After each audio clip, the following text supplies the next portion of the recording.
Hill ஸ்டேஷனுக்குலாம் போகக்கூடாது அப்படின்ற மாரி ஒரு விஷயங்கள் இருக்கு. அது உண்மையா இல்ல எப்படி டாக்டர் அது?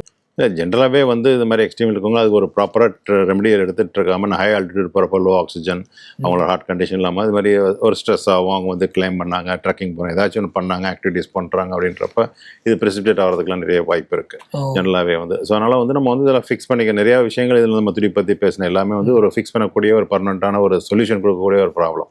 அதை ஓகே. வந்து நீங்க இப்போ எடுத்துக்கிட்டு நீங்க போகலாம். இப்போ நிறைய பேர் வந்து நம்மள்ட்ட வந்து நான் நார்த் சைடில் ஹில் சைட்லாம் ஹிமாலயஸ்லாம் போகிறேன்ட்டு வருவாங்க. அந்த அங்கெல்லாம் ரொம்ப ஹை ஆல்டிடியூட்லாம் போகிறேன்ட்டு வருவாங்க.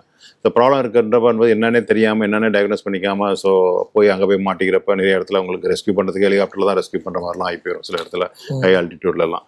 அந்த மாதிரிலாம் போகிறீங்க அப்படின்னா நீங்கள் ஃபஸ்ட்டு எவாலுவேட் பண்ணிவிட்டு ப்ராப்பராக ட்ரீட்மெண்ட் பண்ணி ஃபிக்ஸ் பண்ணிவிட்டு then you go and do that. So doctors அட்வைஸோட அந்த விஷயம் பண்ணிக்கலாம். எடுக்கலாம் அப்படின்னு. இதை தாண்டி இதில் ட்ரீட்மெண்ட்ஸ் எப்படிலாம் இருக்கும் டாக்டர்?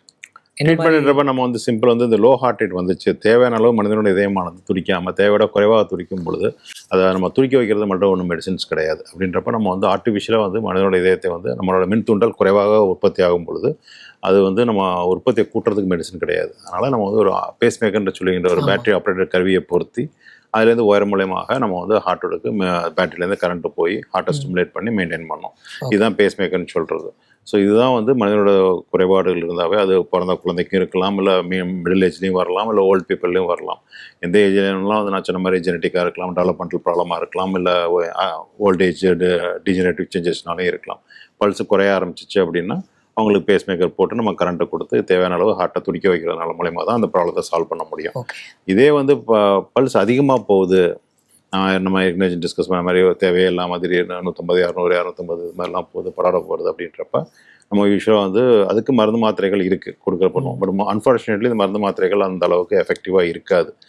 ஒரு 50% பேத்துக்கு தான் அது கரெக்டாகும். மீதி 50% மெடிசன் சாப்பிட்டாலும் அவங்களுக்கு ப்ராப்ளங்கள் திருப்பி ரெக்கரிங் ப்ராப்ளமாக வரும். அது அவங்க குவாலிட்டி ஆஃப் லைஃப்பை காம்ப்ரமைஸ் பண்ணும். ஏன்னா வந்துட்டு அப்புறம் அட்மிட் ஆகிற மாதிரி இருக்கும், இல்லை அவங்களுக்கு அவங்க ஃபேமிலி மெம்பர்ஸ் எல்லாருமே ஒரு தொந்தரவாக இருக்கும். அதனால் வந்து நம்ம வந்து யூஸ்வலாக என்ன பண்ணுவோம்னா க்யூரேட்டிவ் ட்ரீட்மெண்ட்டு போயிருங்க. என்னத்தோட வழியாக சின்ன ஊசி போட்டு எலக்ட்ரிக்கல் ப்ராப்ளம் எங்கே எலக்ட்ரிக்கல் ப்ராப்ளம் இருக்குன்றதை கண்டறிஞ்சு இந்த ஸ்பாட்டை வந்து ரேடியோ ஃப்ரீக்வன்சின்ற எனர்ஜி மூலியமாக தேவையில்லாத எலக்ட்ரிக்கல் சர்க்கியூட்டை நம்ம ரிமூவ் பண்ணிட்டோம் அப்படின்னா இது மாதிரி அதிவேக இதய துடிப்பை ஆல்மோஸ்ட் நம்மளால் ஒரு 99% மேலே சக்ஸஸ் ரேட்டில் க்யூர் பண்ண முடியும்.